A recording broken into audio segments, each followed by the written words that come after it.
Right.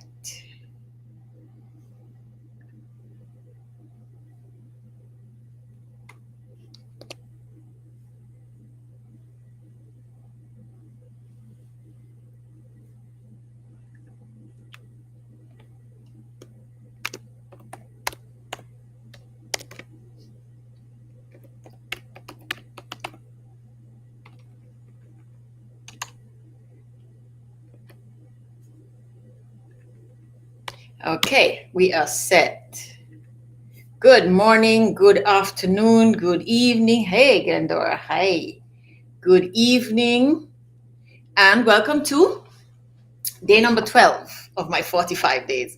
A friend called me this morning, and said, 45 days, Shirley, 45 days. I think you need to number these things clearly and properly so that we know, so that when we want to binge, we can just go. And so, yes, today is day number 12. We almost, we're a quarter of the way. Yeah, more than a quarter of the way, actually. And think about it, almost 2 weeks ago, I thought this was probably the most daunting task I've taken on, at least in a long time. So, yes, yesterday we talked about, we've been talking for the last couple of days about knowing ourselves. And yesterday I talked about the importance of knowing your body, because your body is part of yourself. Because very often when we talk about knowing ourselves, we talk about knowing our inner workings, our emotions, and the things that we like and don't like, and our, the spiritual things, if you will. And mostly because I think very often we just assume that we know everything we need to know about our bodies, which of course is not true, because many people, you'd be surprised to know how many people are just really not in touch with their bodies. They don't feel their bodies, they don't respond to their bodies, they don't take care of their bodies properly. And yesterday we also talked about how self-care, when we talk about self-care, with all of the talk about self-care nowadays, a lot of it is about surface stuff. It's about the manicures and pedicures and the day at the spa, which are all lovely, all very lovely and helpful. But the deep inner taking care, the deep inner self-care, a lot of us don't do it. We eat all kinds of stuff that we're not supposed to. We drink all kinds of things that we're not supposed to. We're not intentional and deliberate about our exercise, for example. So we notice we're putting on weight, or we notice we're feeling a little bit tired, more tired than usual, and we do nothing about it. And my firm position is that we need to take care of our body in terms of what we eat and how we exercise it to keep it strong, the same way we do everything else. Every morning we get up, one of the things that we do every morning is we brush our teeth, we clean our teeth, we eat. We make time for these things. We need to make time for our bodies. A few weeks ago, I posted this very short video in which I said, I keep my face clean, I keep my body strong, and I keep my hair wild. And I got a lot of comments, a lot of questions. What does that mean? And we're going to talk about it because it's something that it's basically the philosophy of my life. And keeping your face clean, the short answer has to do with it has to do with integrity and being careful how you walk to the world and how you behave, how you treat people, and so on. You don't set yourself up, you don't engage, and you don't do quote unquote wrong things, bad things. That's basically it. And keep my body strong has to do with, yes, my physical body and everything else. And of course, with my hair wild has to do with my creativity. And my hair is beginning to look a lot more like me, slightly more like me than it did a couple of days ago. It's beginning to look wild again. So it's beginning to look like me again. And those are all parts of getting to know ourselves. And I said that today I talk a little bit about women's intuition, because I begin the conversation about women's intuition because people have been asking. Some of the very first questions that came in, even before, right from the very start, were questions about women's intuition. Is it real? What is it? Do we ignore it? Do we make proper use of it? And somebody asked, can we be intentional about it? Can we be intentional about intuition? Now, intuition is a sort of vague term, amorphous. Nobody quite understands what it means. It doesn't have any solidity. And a lot of people, men, make fun of women's intuition. But I've also been noticing that other people, institutions, corporations, serious institutions are beginning to take note of women's intuition because it exists. Now, whether you believe, whatever you believe, the fact of the matter is that we have, human beings have the ability to sense and understand things that are not said with words, communications that we get, wordless communications. And that is a lot of what women's intuition is, fundamentally. Intuition is the ability to understand, to sense something, to feel something, to be able to tell from how somebody's behaving or speaking or sitting or standing or whatever, some of what they're feeling. And intuition comes from empathy, is what I'm told. Intuition is an aspect of empathy, which women have a better handle on than men. I was reading an article a couple of days ago in preparation for this, where the writer made a point of contrasting women's intuition and men's gut feeling. According to him, men's gut feeling, it was a man who wrote it. Men's gut feeling is what drives them to that's not the word I meant to use, but it's perfect. Men's gut feeling shows itself, for example, in the standard traditional joke about men not asking for directions, because they always have this gut feeling that they know exactly how to get where they're going, and so they drive around and don't ask for directions. I have to tell you that I'm kind of guilty of that too. When I drive, sometimes I'm not quite sure where I'm going, but I know if I keep heading in that general direction, I'll get there. So, and then he said how the women's intuition shows up because when, for example, he lies or is about to lie, his wife always knows. He says, my wife always knows when I'm about to lie or when I'm lying. Her intuition tells her. And what is that except that she knows the signals? She knows the signs that he's preparing. And some of them, you hear stories, you read articles about police officers and CIA agents and, spies and so on, who can tell when people are lying. They will tell you, the colloquial, the normal thing. We say, look me in the eye. If you're lying, then look straight at me. And we have this notion that people can't look you dead in the eye and lie, which of course is not true. People do it all the time. But there are signals that apparently people psychologically, things that just happen involuntarily when people are about to lie, that people can pick up on. And that's the basis of women's intuition. So women are intuitive because we are sensitive to other people, because we pay attention to other people, because we pick up signs and signals. And that happens partly because we are trained to do that. We have been taught for millennia that our major role is caring for others. And many, many women, most women all throughout time have spend a lot of our time taking care of others. The caring professions, for example, have traditionally been mostly women, teaching, nursing, for example. And of course, taking care of children and the ill and the elderly. Women do that a lot. Women take care of families and babies. And how do you sense what's going on with babies? It has to do with how they cry. You can tell from the way they cry whether they're hungry or they're wet or they're uncomfortable or they're in pain. And women have a sense for that. You learn these things.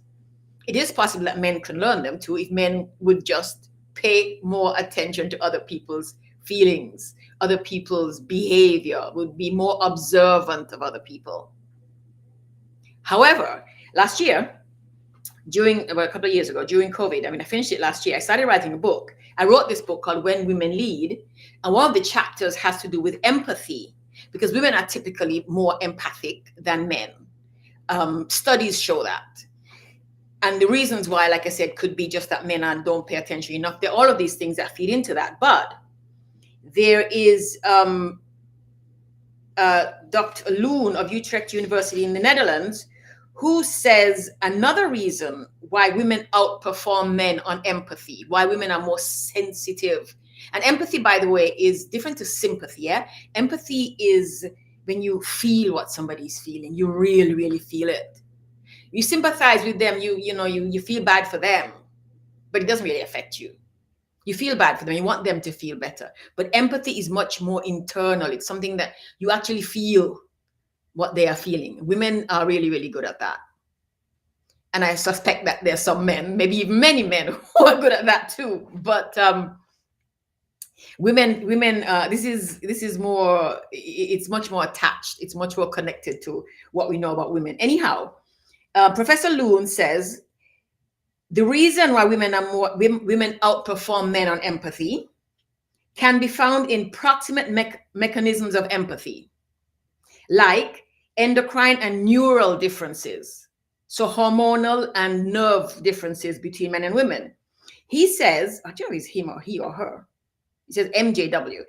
The masculine hormone testosterone is shown to inhibit empathy, while the feminine hormone oxytocin promotes empathic reactions in others. So it is possible that, so there is also that supports women being more caring and supportive and empathic, and this, you just know what's going to happen because you can sense it, because you can tell from the way a person is moving. And there's another place I found where a person said, one British writer said, you don't have to have spent 5 years monitoring people's yawns, whether you're meetings or in class and so on, to know that it is nearly always the women in social situations who are alert to who's looking lonely, who hasn't spoken, who is in need of a crisp.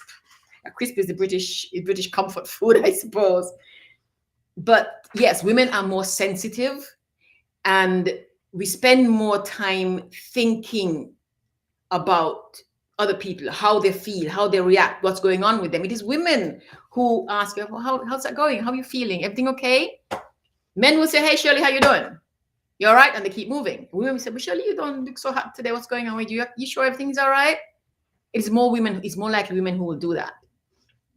And so if we are sensitive and open like that, it stands to reason that we take it a step further, because we know how these things are. If a person is feeling sad and lonely, if a person is behaving in a certain manner, and we sense that they're feeling sad and lonely, then of course intuition tells us that something happened, they lost somebody, they are alone at home, something's going on in their lives, and we respond to that. Because part of women's intuition is not just knowing. I mean, you wouldn't know that women are intuitive unless women did something with these things that we feel, which women do.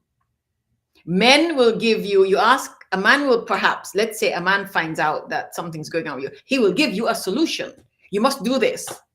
Typically, that's what men do, because they've been socialized to do that. A woman will more likely look for a way to help you do that, rather than just kind of give you the instructions and expect you to go do it. Yeah. So that's all part of what intuition is. Intuition is knowing, is sensing, is feeling, is being able to go beyond the feeling and sense and be able to tell what will likely happen afterwards, or what has caused this thing that we sense. Yeah. So we know if we see a child, just kind of lolling around and not being, energetic and so on, and she's probably just, standing on the side, and anybody could tell that there's something going on.